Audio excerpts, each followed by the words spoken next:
Bonjour mes amis les balances, on se retrouve aujourd'hui pour votre taroscope du mois de novembre. On va se fixer plus sur le sentimental et le général qui sont les deux thèmes les plus demandés, on va dire ça comme ça. Alors on est parti pour voir un petit peu les énergies pour vous durant ce mois de novembre pour les balances. Alors balance, ok, on a la carte du diable. Ouh, on va nous parler de magnétisme, on va nous parler de envoûtement, on va nous parler d'attraction durant ce mois de novembre. On va vous dire vivre l'instant présent. Voilà, ça va être ça. Ça veut dire que vous allez devoir prendre ce qui vient sur le moment, ne pas trop essayer de mentaliser le futur, mais d'accueillir ce qui se présente en l'instant pour vous et de vivre pleinement ce moment présent-là. Voilà. Alors, on est parti général pour les balances novembre. Novembre, général, balance. Ok, novembre, général. Ok. Ok. Ou bah dis donc. Ou bah dis donc. Ou bah dis donc. Novembre, général, balance. Ok. Il y a de la créativité pour vous, hein. Ok, ouais. On va s'arrêter avec ça. Alors. On a la carte de la foudre et de la mutation, déjà, pour vous. Ensuite, on a la carte des rêves. On a la carte, pour moi, de la créativité ici, de ce qui est artistique. Et on a l'homme et la petite fille. Alors, déjà, on va vous demander d'accepter ce qui peut se manifester durant votre mois de novembre. Comme je disais avec le diable, c'est vivre l'instant présent. C'est pas impossible qu'il y ait des choses qui se cassent un peu la bobine, comme on peut dire ça comme ça, durant ce mois de novembre, qu'il y a un petit peu des choses qui viennent vous déstabiliser un petit peu, qui vous tombent un peu dessus, qui n'étaient pas prévues.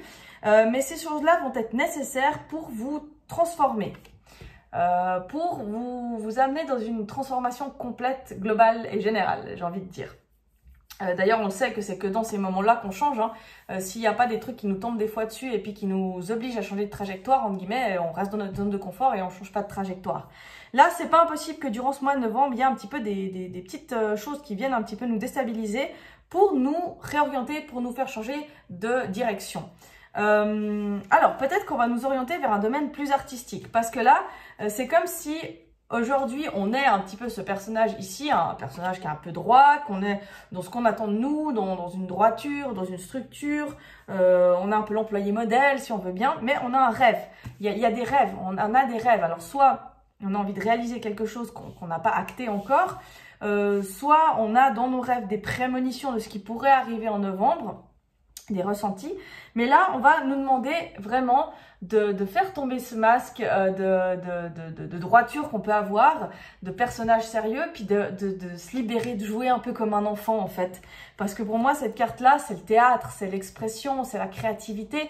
Et je pense que durant ce mois de novembre, on va vous pousser à aller explorer ce milieu plus créatif, plus artistique que vous pouvez avoir, peut-être de réaliser un rêve, mais on va vous demander vraiment de laisser parler votre enfant intérieur, de laisser parler, alors c'est une petite fille, mais même si vous êtes un homme, c'est de cette petite étincelle de naïveté, de cette petite étincelle d'excitation, de création, de l'exprimer, voilà, au travers de vous, de ce que vous pouvez créer. On va vous demander vraiment d'aller chercher votre créativité et de la montrer au monde et de pas la garder juste pour vous dans votre chambre ou sous votre douche ou j'en sais rien, si vous chantez, peignez, dansez, peu importe. Mais on vous demande là, il y a un truc qui va se révéler pour moi au niveau artistique.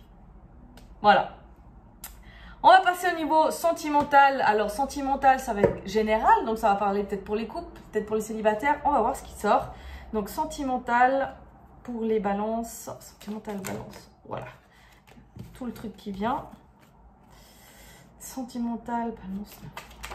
Sentimental. Ok, on est bon. On va prendre cette carte-là. Sentimental, balance. Wow! Voilà, elle a volé, mais elle a vous ne les voyez pas parce que je ne peux pas tout cadrer, mais elle a volé la carte. Alors, on voit qu'il y a des révélations. Pour moi, il y a des choses qui vont changer. Parce qu'on a déjà le cloître et la découverte. On va se libérer de quelque chose. On va partir à la découverte de quelque chose de nouveau. Soit on est quelqu'un de très casanier, puis on aime bien rester à la maison comme ça. Et puis là, on va se dire, bah, je vais essayer d'aller explorer. En fait, j'ai envie d'aller découvrir. Alors, par exemple, on va peut-être s'inscrire sur un site de rencontre, ou peut-être qu'on va aller un petit peu plus on va peut-être plus dialoguer avec les gens sur les réseaux sociaux. J'ai l'impression qu'il y a une sorte d'ouverture on va lever le voile de cette barrière qu'on s'était fixée pour aller explorer ailleurs. Parce que c'est ce que je vous disais avec là, on a la papesse. Donc, on va vous demander de vous extérioriser au niveau du sentimental. Donc, soit si vous êtes en couple, on va vous dire, bah, maintenant, il faut dire les choses, maintenant, il faut communiquer, il faut arrêter d'être là à encaisser, on va dire, avec ces 5 de couple, là, les situations qui ne nous font pas plaisir. Arrêter de les cumuler, puis maintenant, d'extérioriser ce qui nous plaît, ce qui ne nous plaît pas, de dialoguer, de dire les choses et d'arrêter de cumuler dans notre livre interne de souvenirs, de mémoires et tout ce qui ne convient pas, et jusqu'au jour où on a le stock qui est plein et on balance tout dans la tronche de l'autre. Donc là, autant pour les couples, on va vous demander de dialoguer, de dire ce qui va et ce qui va pas, pour partir à la découverte de nouvelles choses, pour s'orienter vers quelque chose de nouveau, pour aller explorer des nouveaux horizons en couple. Et puis pour les célibataires, on va vous demander d'arrêter de vous cloîtrer à la maison ou dans des idées, et d'aller explorer aussi de nouveau, de vous permettre de vivre des trucs différents, d'être plus un peu olé olé, et d'arrêter d'être dans l'analyse trop, et de vivre aussi tout simplement. C'est ça, avec cet enfant intérieur, c'est un peu ça. C'est arrêter d'être trop structuré, d'être trop sérieux, et de vous permettre d'être un peu plus... Alors, on again, on essaye, on teste, on verra où ça peut nous amener. Mais plus on est dans la mentalisation, parce que la papesse, c'est le signe de la Vierge. Donc, plus on est juste dans le cadre, la mentalisation, plus on se structure et moins on vit. Donc là, on vous dit, mais arrête les structures, arrête les trucs cadrés, et vis tout simplement. Exprime-toi, vis, amuse-toi, et voilà, tout simplement. Message général pour vous, j'ai oublié de le faire. On va voir, message général pour les balances dans ce mois de novembre. Elle est là. Pont du futur, envisagez le meilleur, imprégnez-vous de cette idée avec ardeur, elle aura tendance à devenir réalité. Allez là où le vent vous porte, allez envisagez vers les meilleures choses, et le meilleur viendra à vous si vous décidez que c'est là que vous voulez aller. Voilà. Prenez soin de vous, je vous souhaite un très bon mois de novembre. Des bisous. Ciao, ciao.